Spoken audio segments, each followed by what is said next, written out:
Congress party झूठों की व्यापारी है, फेक न्यूज की फैक्ट्री है, फेक न्यूज की जननी है। झूठे ही लेना, झूठे ही देना, झूठे ही भोजन, झूठ चबेना। केवल सुबह शाम झूठ बोलना ये कांग्रेस का चरित्र बन चुका है। अभी 2 कांग्रेस के झूठ पकड़े गए हैं सरेआम।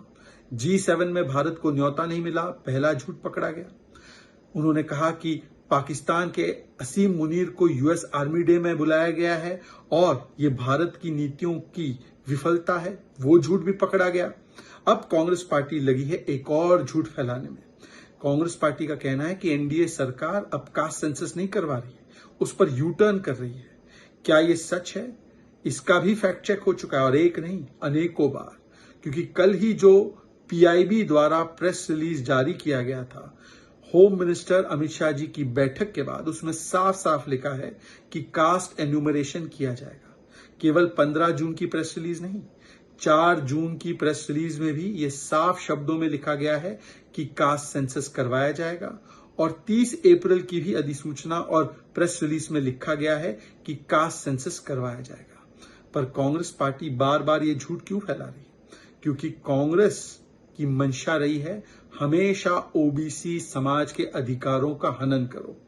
हमने देखा है कि कर्नाटका में 10 साल तक सर्वे के नाम पर 165 करोड़ रुपए जनता के फूंकने के बाद अब सो कॉल्ड रीसर्वे करवाया जा रहा है।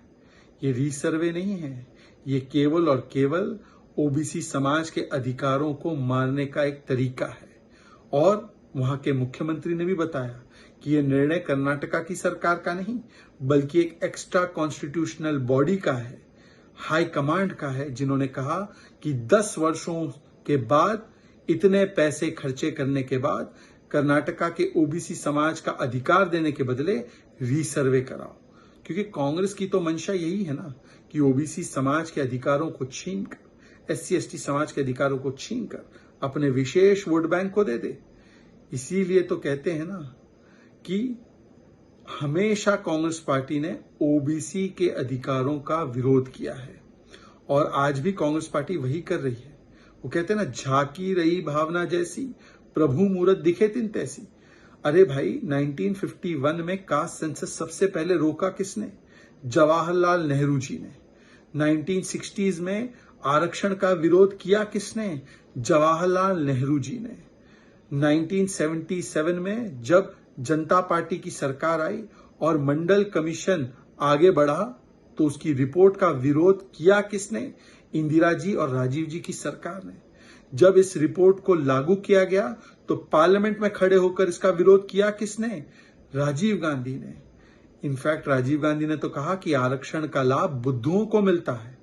2004 से 14 के बीच में भी कांग्रेस पार्टी ओबीसी के सारे अधिकारों को छीनकर, SC/ST समाज के अधिकारों को छीनकर मुसलमान वोट बैंक को देना चाहती थी। एएमयू और जामिया के आरक्षण को भी खत्म करके उन्होंने SC/ST समाज के अधिकारों का हनन किया। और आज भी कर्नाटका हो, तेलंगाना हो, वहां पर मुस्लिम आरक्षण के नाम पर ओबीसी, SC/ST समाज के आरक्षण को ही नुकसान पहुंचाकर, आंबेडकर जी की विचारधारा के खिलाफ जाकर वो आरक्षण का लाभ मुसलमानों को देना चाहती है, पर ओबीसी, SC/ST समाज को नहीं देना चाहती। यही कांग्रेस की ओबीसी विरोधी मानसिकता है, SC/ST विरोधी मानसिकता है, जिसकी वजह से उसने आजीवन कास्ट सेंसस का भी विरोध किया और आरक्षण का भी विरोध किया। और आज जिन लोगों ने हमेशा कास्ट सेंसस और कास्ट सर्वे के साथ खिलवाड़ किया है, वही लोग दूसरों पर झूठा आरोप लगा रहे हैं, और उनका झूठ पकड़ा गया है। अब कर्नाटका में कास्ट सर्वे के बारे में और हिमाचल में कास्ट सर्वे क्यों नहीं करवाया जा रहा है, और अगर तेलंगाना का मॉडल इतना ही बेहतरीन है तो इस मॉडल को कर्नाटका और हिमाचल में लागू क्यों नहीं किया जा रहा है, इसका जवाब कांग्रेस पार्टी को देना होगा।